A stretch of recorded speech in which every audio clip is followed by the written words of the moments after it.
Bienvenidos a nuestro curso.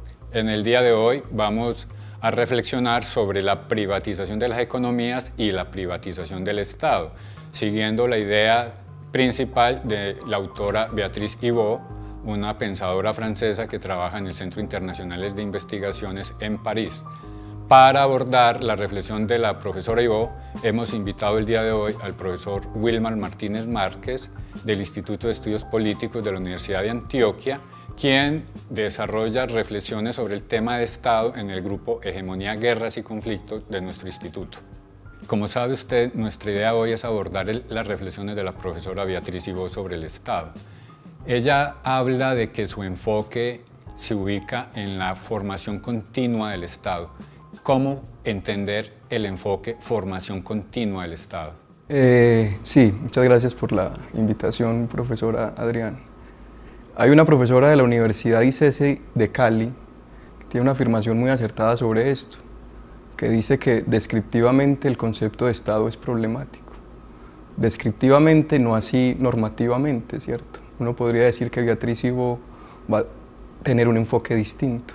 ¿Cuál es el enfoque que tenemos o que ha sido hegemónico en la ciencia política en relación con el tema del Estado? Que es un enfoque normativo.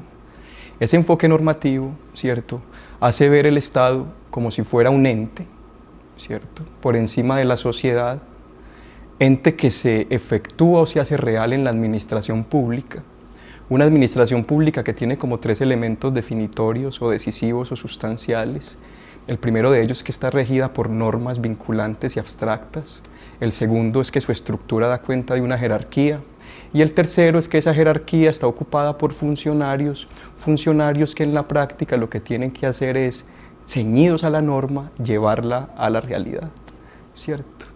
Claro, esa idea de Estado, así como aparece a partir de la idea de administración pública, se ha convertido en un modelo del mismo.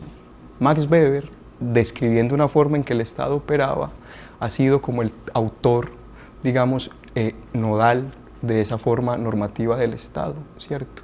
Esa forma normativa del Estado hace posible entonces hacer separaciones muy importantes en la ciencia política que un enfoque como el de Hivot empieza a reevaluar.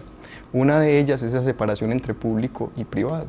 El Estado, así entendido entonces, ejerce un tipo de administración que Weber denomina racional, y es racional porque los funcionarios que ejercen ese poder dentro del Estado están allí porque demuestran capacidades técnicas, son tecnócratas, y están allí porque la labor que tienen es aplicar la norma tal como se encuentra. Es racional obedecer a esa forma de Estado porque esa forma de Estado da cuenta de un Estado de derecho donde la norma domina el poder o la administración, ¿cierto? ¿Qué pasa y por qué la afirmación de la profesora Buccelli? Que cuando el ciudadano va y se encuentra con el Estado en la práctica, uno no ve nada de eso. Cuando el ciudadano encuentra con el Estado en la práctica, entonces ve que el Estado es ineficaz o que los funcionarios no cumplen de suyo con lo que les exige la norma o que son corruptos. Hay un vacío entre lo que pareciera ser un enfoque normativo que parece que está claro y en tanto enfoque normativo responde a una pregunta, ¿cierto? Que todo enfoque normativo tiene que responder. ¿Qué es el Estado? Entonces trata de dar cuenta de la esencia del Estado. Y la esencia del Estado más o menos quedó descrita ahí en lo que te acabé de decir. Todo aquello que se desvíe de eso aparece como corrupción del Estado. Entonces el Estado es un ente que tiene atributos, ¿no?, fundamentales, una especie de propiedades que son suyas propias, además de estas que te acabo de enumerar. Una de ellas muy importante, ¿cierto? El Estado tiene la soberanía o el monopolio sobre la regulación, el monopolio sobre la recaudación de impuestos, el monopolio sobre la violencia. El Estado es quien debe regular siempre, ¿cierto? Ese es el modelo de Estado más o menos weberiano. Un modelo de Estado que arranca en el siglo XVI o XVII con Bodino o Hobbes, pasa más o menos, digamos, por Marx cuando concibe la idea de Estado como aparato, está un poco preso en esa misma tradición y culmina con la idea de Weber, ¿cierto? Hay un problema, como te decía, ese no es el Estado que la gente ve en la práctica. Hay un vacío entre ese concepto de Estado y la forma en que el Estado aparece en la práctica. Para dar cuenta de ese vacío, yo no sé si estoy dando un rodeo muy grande, usted me interrumpirá. Para dar cuenta de ese vacío entre ese concepto normativo, a partir del 50, en la ciencia política y en la antropología, se replanteó la necesidad de mirar distinto al Estado, es decir, un enfoque distinto, ¿cierto? Si entendemos enfoque justamente como una manera de mirar un problema, ¿sí?, un objeto preciso y unos conceptos atados a eso y una metodología también, ¿cierto? En la antropología a partir del 50, pero particularmente recuerdo un texto del 80 de Philip Abrams, ¿cierto? Muy importante, que se llama Notas sobre las dificultades del Estado.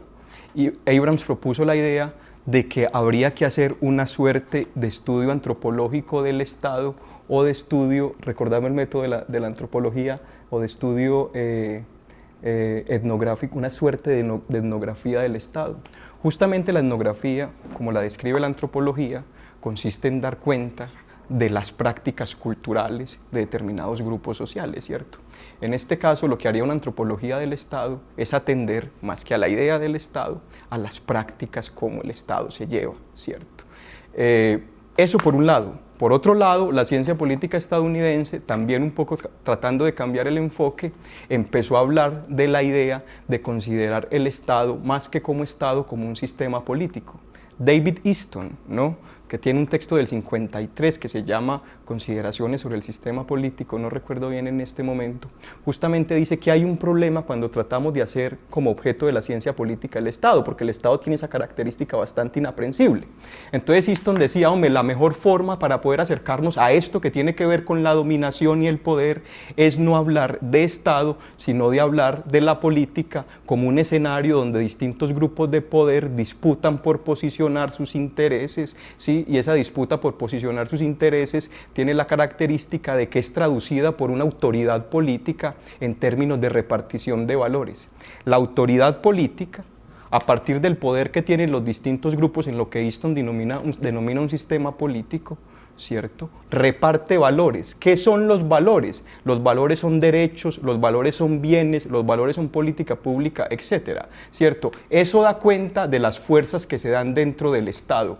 Abrams e Easton coinciden en un asunto muy importante, ¿no?, en relación con esto. Si hay que mirar las prácticas, y las prácticas tienen que ver con la manera en que los funcionarios llevan o realizan la norma, y cuando realizan la norma, dice Abrams, se encuentran con que hay resistencia de sectores sociales en la aplicación, pero también se encuentran con que los mismos funcionarios tienen intereses particulares en relación con la forma en que se aplica la norma. El Estado no se puede seguir pensando entonces como un ente absolutamente vertical, separado por la sociedad, que de manera limpia, digamos, la estructura. Ambas posturas, la de Abrams de un lado y la de Easton por el otro, hacen posible ya empezar a pensar el Estado como un campo de disputa o sistema de disputa que varía según las fuerzas que tengan los distintos actores dentro de sí. Abrams dice, por ejemplo, una cosa muy interesante: históricamente el Estado se ha estudiado de tres maneras: como una idea, como un proceso o como un proyecto ideológico. Como una idea es como lo plantea el liberalismo, esa forma no nos sirve para entender el Estado. Como un proceso es lo más cercano a lo que hace Easton, y como un proyecto ideológico tiene que ver con que el Estado se presenta como si fuera legal, racional, pero en la práctica lo que hace es que ese discurso de ser un Estado, algo legal, racional, sirve para legitimar prácticas políticas. Pues bien, yo creo que ese rodeo es importante para llegar a Ivo por lo siguiente, ¿cierto? Porque lo que muestra estos enfoques, e Ivo va a heredar el enfoque de la antropología política para el estudio del Estado, esta idea de la formación continua del Estado, es que la forma que adopte el Estado o el sistema político depende de las disputas que se den dentro de este mismo sistema o campo de lucha entre los distintos actores que tienen poder allí. Los distintos actores pueden ser actores hegemónicos, pero también pueden ser actores burocráticos, pero también pueden ser sindicatos, etc. Entre la disputa de esos actores surge la forma que va a ir adoptando el Estado. El Estado no tiene, y esto es lo importante ahora sí del enfoque de Ivo, una naturaleza determinada.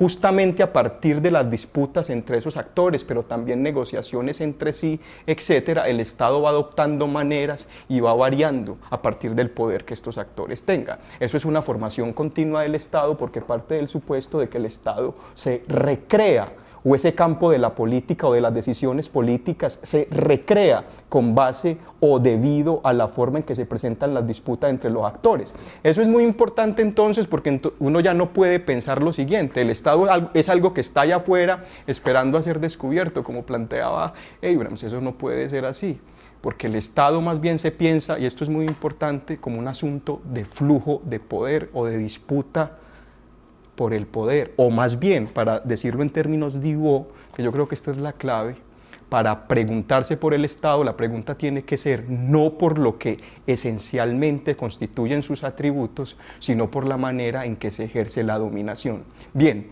esa es un poco la tesis de Bo. La manera en que se ejerce la dominación puede variar históricamente a partir de las maneras en que se reconcilien o se resuelvan o se negocien o se impongan los distintos grupos en ese ámbito grande.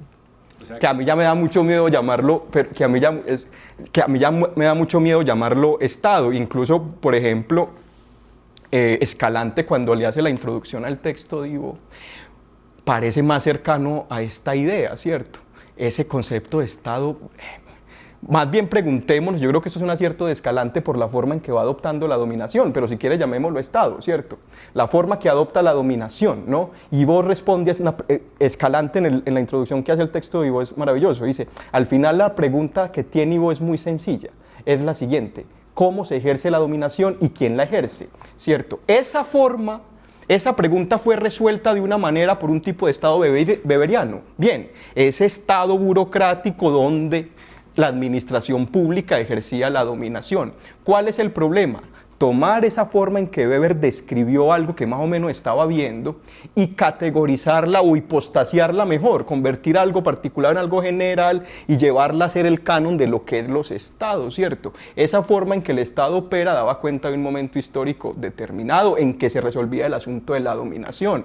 Por eso el texto de Escalante es extraordinario, ¿cierto? Si el Estado tiene que responder a una pregunta de fondo, ¿cómo se ejerce la dominación? Y esa pregunta no está resuelta profundamente porque da cuenta de los distintos intereses en los grupos dentro de la sociedad, en la medida en que esos intereses o grupos cambien en la forma en que tienen poder o cambien el tipo de poder o la concentración de poder, la forma en que se ejerce la dominación cambia y de esa manera, si te gusta más, la forma en que el Estado adopta también varía. El Estado se forma continuamente. El problema cuando uno tiene un enfoque normativo que tiene muchas utilidades para otras cosas es que uno va cazando como esencias. A una de las esencias, siguiendo Ivo, para que avancemos en la reflexión del texto de Ivo, tú ya lo señalas, a propósito de ese Estado racional weberiano, otro de los rasgos que se le adjudica al Estado es la neutralidad valorativa, que es también una reflexión weberiana. Que esto quiere decir que el Estado es un tercero que dirime diferencias y que es neutro ante los otros. Siguiendo Ivo, esa idea de Estado también se vuelve agua, ¿no? El Estado es neutral, está por encima de la sociedad y es una especie de garante de unas reglas de juego, ¿cierto? Esa es la idea canónica del Estado, que te decía que hace posible las grandes antinomias. La figura del Estado weberiano hace posible las grandes contradicciones, público-privado, dentro-fuera, guerra, paz, legal y ilegal, ¿cierto?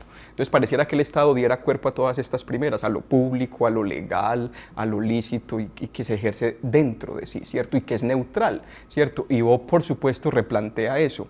Decir que el Estado siempre debe ser así es una especie de metafísica del Estado, ¿sí me hago entender? Es decir, el Estado tiene esencias invariables, nunca cambia, ¿cierto? Claro, ese esquema ha servido para asuntos bastante trágicos para la ciencia política. Por ejemplo, cuando un Estado no cumple con esas características, lo que ha hecho cierta ciencia política, es decir, que ese Estado es un Estado fallido, colapsado, etcétera, y que tendría que adecuarse a ese modelo. Y vos, por ejemplo, no estaría de acuerdo con eso. Habría que ver en ese Estado la forma en que se resuelve el problema de la dominación, porque al final de cuentas ese es el problema al cual da cuenta el Estado, cómo se resuelve la dominación. Y las prácticas que adopte dan cuenta de cómo se resuelve esa dominación. Así, por ejemplo, ¿cierto? Así, por ejemplo, que Ivo pone muchísimos ejemplos, cuando habla particularmente de África, ¿cierto? En África hay una característica en muchos estados, ¿no? Que el Estado no tiene el monopolio de la violencia, que hay distintos grupos que hacen uso del monopolio del atributo de la violencia que en principio le compete al Estado, y eso daría la impresión desde una perspectiva normativa weberiana, ¿cierto? Que dice que el Estado es el que debe pretender el monopolio de la violencia legítima. Desde esa perspectiva weberiana uno diría que esos estados africanos son estados fallidos o colapsados. Ella dice, no, ahí hay dominación, ahí hay poder político y se resuelve de una manera particular. Por ejemplo, las élites pueden ceder partes del control o del poder político a grupos privados de violencia o a grupos de violencia privada y eso redunda en una cierta estabilidad. ¿Qué pasa con eso? Que la gran dicotomía público-privado, legal-ilegal, se rompe. ¿Cómo así que el Estado puede ejercer control o negociar el control con privados? ¿Cómo así? Entonces ella dice, hay que hacer una distinción fundamental, la distinción entre soberanía y poder político, que justamente ya hemos conversado con vos en relación con esto. Profesor Martínez, justo con lo que usted termina de decir, es muy interesante, Nivo, que al analizar ese tipo de Estado, como usted lo señala, donde los privados empiezan a jugar un papel, ella vuelva a Weber. ¿Por qué podemos volver a Weber y por qué es eso que ella dice la trivialidad histórica de Weber? Cuando Weber da cuenta de esa forma ideal de Estado, que es la legal racional, ¿cierto? Lo que Weber está haciendo es poner en términos, digamos, analíticos, lo que es producto de un proceso de descripción de la forma en que un Estado particular opera. Un Estado siglo XIX, principios del XX, que es el que Weber le toca ver, ¿cierto?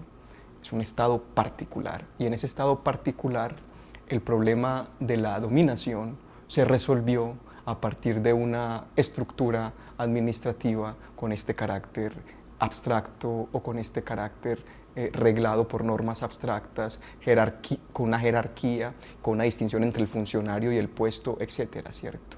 ¿Cuál es el problema? Que esa descripción que hace parte de un momento histórico, ¿cierto? Y ahí hay una muy mala lectura de Weber que se ha hecho. Muchos autores que reconocen en Weber un gran teórico, justamente como me decías ahorita antes de empezar la charla, dicen que Weber nunca quiso decir, cuando hablaba de tipos ideales, como una suerte de metafísica del Estado, como si siempre tuviera que hacer eso.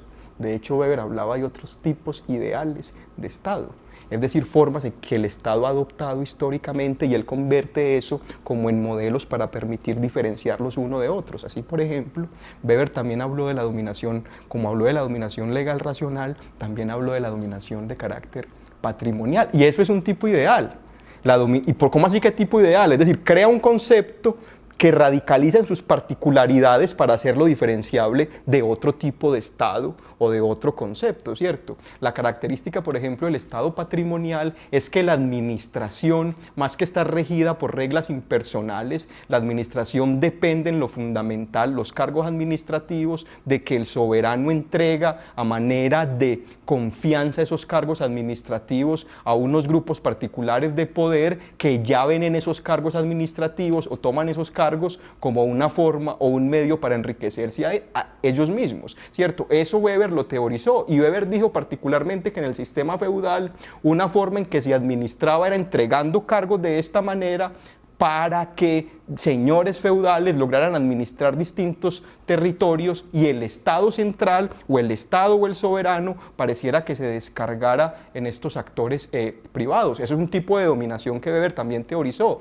una dominación también llamada ideal. Ideal no porque sea normativa o porque sea la que debe ser, ideal porque permite, digamos, analíticamente formar un concepto para distinguirlo de otro. Ha habido distintas formas de dominación, una ha sido la patrimonial, otra ha sido la legal racional. ¿Cuál ha sido el problema entonces? En tomar esa forma ideal legal racional como el estatus de lo que debe ser el Estado siempre. Ahí hay una lectura bastante apresurada, cree uno, de lo que Weber dijo.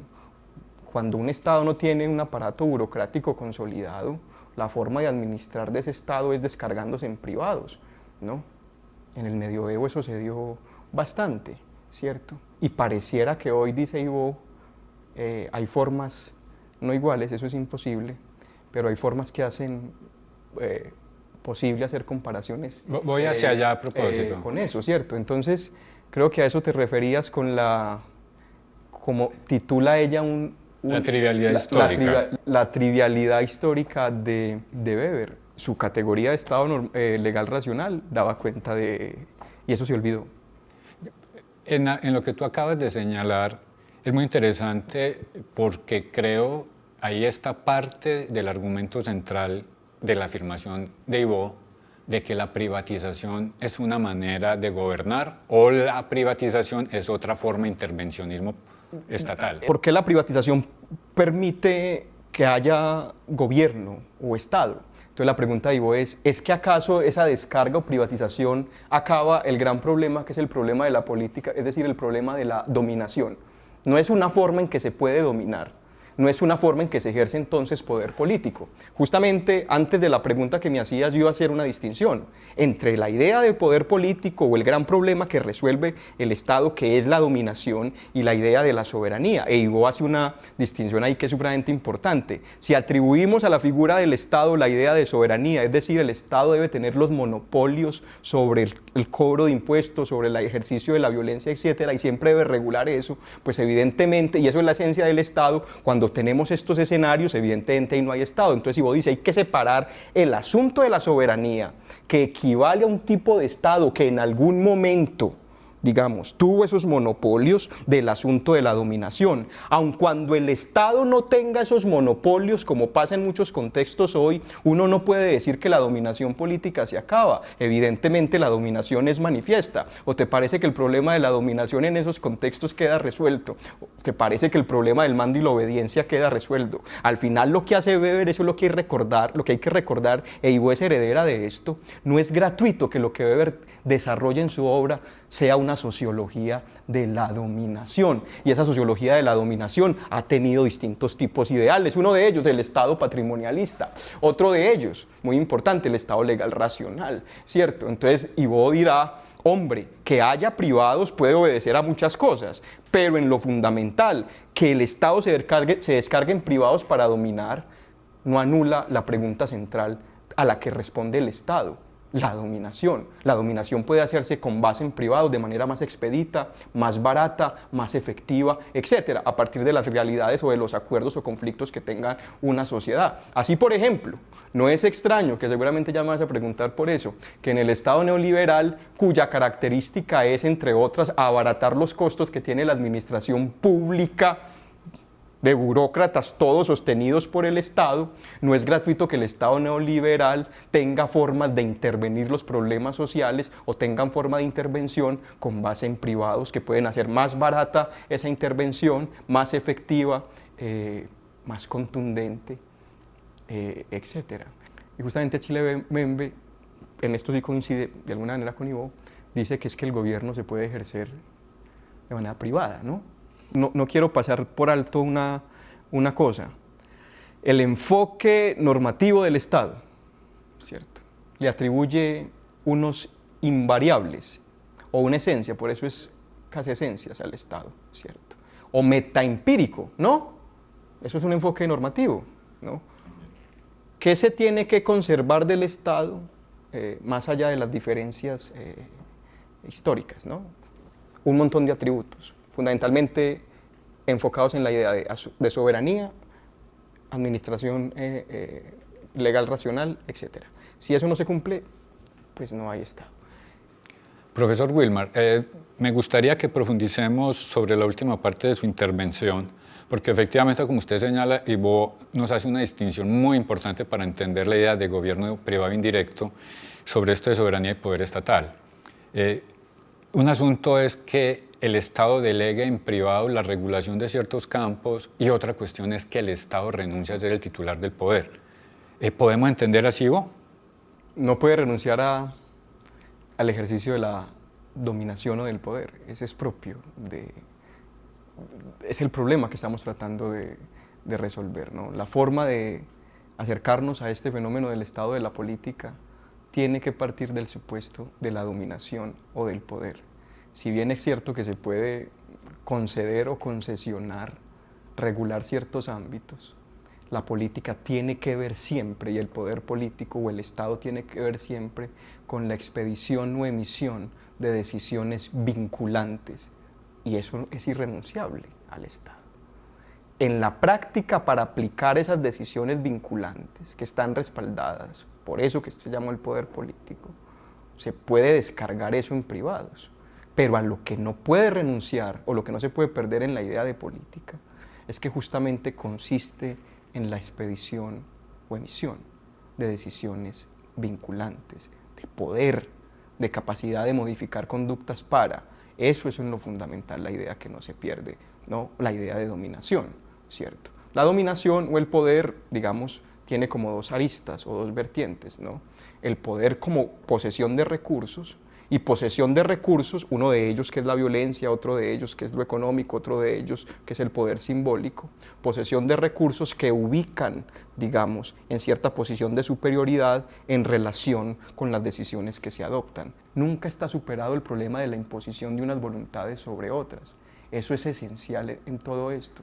Lo que pasa es que cada vez que leo y veo a Adrián, me da más dificultad justamente hablar del Estado, y por eso prefiero hablar más bien de la dominación. Aunque se puede delegar la aplicación en privados, ¿cierto? Lo que no se acaba nunca es la idea de que la política o el Estado tiene que ver con el ejercicio de una dominación. Decisiones vinculantes que reparten bienes y valores, decisiones vinculantes que reparten bienes y valores, y a partir de ahí también se altera el mismo Estado, o el Estado se modifica. Decisiones que tienen que ver también entonces, o repartición de bienes y valores que tienen que ver entonces con las disputas dentro de esto que ha sido el Estado. Entonces Joel Migdal dirá también que al final el Estado es un campo de lucha donde la decisión vinculante da cuenta de cómo unos grupos, unos intereses se posicionan por encima de otros. De otra manera, la política siempre tiene que ver con la dominación, y el Estado justamente es esa forma de la política y la dominación. De eso no se puede deshacer. Creo que es ahí donde tenemos que mirar el enfoque de Ivo. Claro, entonces la gran contradicción. ¿Puede la dominación ejercerse a través de privados? Eso es un oxímoron. Es un oxímoron desde una perspectiva de las burocracias como entidades eminentemente públicas, ¿cierto? Como la que Weber expuso en ese tipo ideal, que no ideológico o normativo, ¿cierto? Pero en la práctica no es un oxímoron. En la práctica vemos que la dominación o la administración puede ejercerse a través de privados. Si la decisión, la dominación o el poder político no se pierde, en la práctica otros lo implementarán, privados o no. La política al fin de cuentas tiene que ver con decisiones de carácter vinculante. Con estas características que venimos desarrollando, profesor Wilmar, usted ya nos acaba de hablar de la descarga y el papel de los privados, y Bow también destaca como características de esta dominación por medio de privados los acuerdos inestables y las negociaciones. ¿Qué quiere decir Ivo con acuerdos inestables y negociaciones? Sí. En un gobierno que se ejerce a través de privados, ¿cierto? A diferencia del que se ejercía directamente en una administración, directamente, porque puede haber también gobierno directo y gobierno indirecto, ¿cierto? Están al orden del día justamente los pactos entre el titular del poder, ¿cierto? Y esos otros que de alguna manera contribuyen a la ejecución de la decisión que el titular del poder o de la dominación toma, ¿cierto? Mientras más se acentúe la presencia de privados en este proceso de imponer una voluntad política, ¿cierto? Más al orden del día vamos a tener que vernosla, o más vamos a tener que vernosla con la idea de los acuerdos, porque justamente si entran privados allí, ¿qué ganan estos privados? ¿Qué es lo que negocian para ser útiles a esta forma de administración? Y lo que Ivo quiere decir en este sentido es justamente ese. Cuando el problema de la administración pasaba por la burocracia pública o por la burocracia, ¿cierto? La idea de los acuerdos no tenía razón de ser, ¿no? La norma expedida se aplicaba, o por lo menos así lo exigía el sistema, se aplicaba de manera limpia, ¿no? No había ningún acuerdo, el funcionario tenía la labor de aplicar la norma y por eso tenía un conocimiento técnico que lo capacitaba para llevar la norma, y etcétera. Cuando esto cambia y entran al concurso de la dominación privados, el problema es, y justamente ese es el asunto de los acuerdos, ¿qué ganan esos privados participando en esa forma de dominación? Cuando, por ejemplo, el Estado, como el titular de eso que tú decías, de la dominación política, decide apostarle más a unos privados que a otro, romper los acuerdos, etc. Eso también contribuye a la idea según la cual el Estado, más que una cosa acabada, es un proceso permanente de disputas y de negociaciones. Mientras más privados hayas en el concurso, en la aplicación de las decisiones tomadas, ¿no?, pues más lugar habrá a las negociaciones con ellos, fundamentalmente. Eso es directamente proporcional. Y más lugar habrá a negociaciones, y más lugar habrá a conflictos, asunto que el Estado weberiano, ese ideal del que tú ya dijiste, resolvida de manera clara, ¿cierto? No hay lugar a negociación, no hay lugar a nada de eso. Justamente la característica de la administración pública es que se aplica la norma tal y como está. ¿Qué ganan los privados? ¿No? ¿Por qué están allí? ¿Qué gana el Estado? ¿No? Es un asunto justamente de negociación. Eso no indica, y esto es muy importante, y la pregunta me ayuda a pensar eso, no indica entonces que la economía le gana a la política, que es la forma en que se ha pensado esto.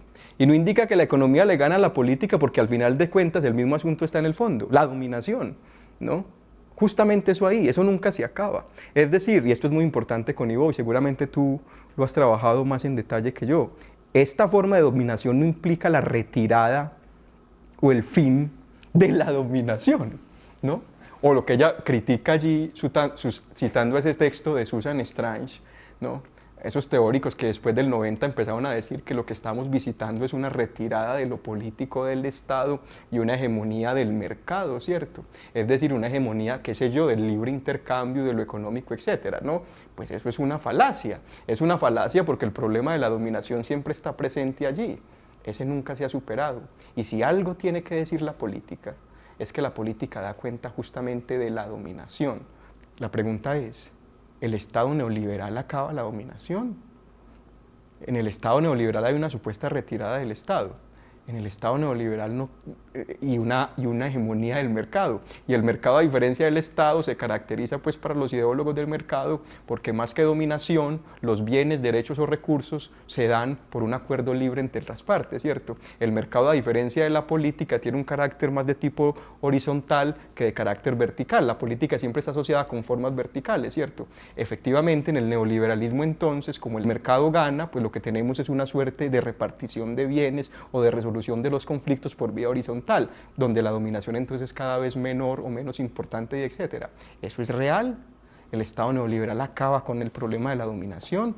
Pues efectivamente lo que dice Ivo es no, es otra forma que adopta el problema de la dominación. Así, por ejemplo, en el estado de bienestar, ese problema de la dominación adquirió una forma determinada, como en el Estado constitucional liberal del siglo XIX. El Estado neoliberal justamente da una forma de eso.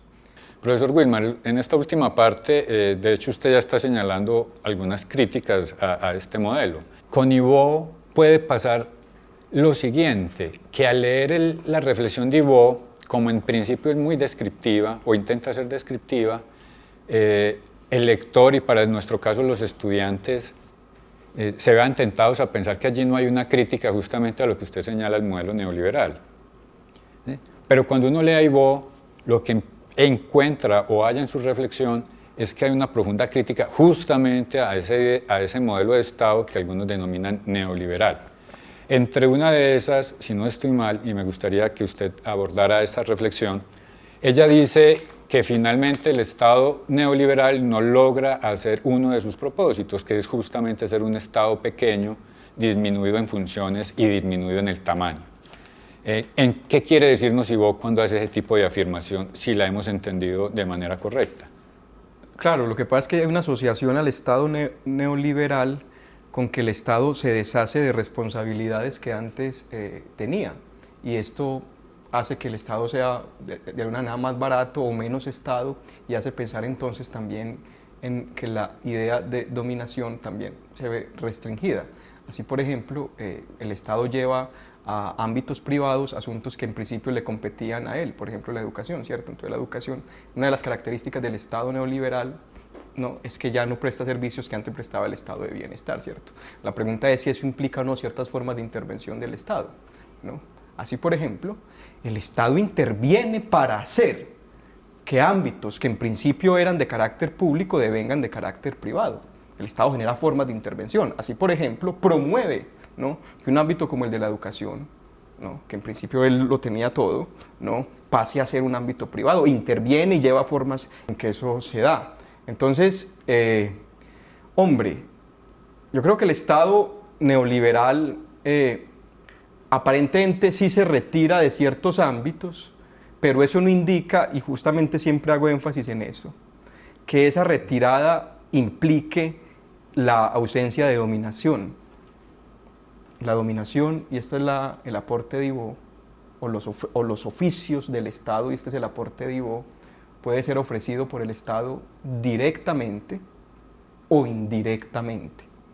Y la característica del Estado neoliberal es que sigue cumpliendo, digamos, muchas funciones, ¿no?, de manera indirecta, pero ahí está. O de otra manera, la dominación la hace no necesariamente siempre de manera directa, aunque puede acudir a la manera directa, pero la puede hacer indirectamente. Es decir, no es que el Estado se vaya, porque no es que el Estado se vaya responde a otra cuestión.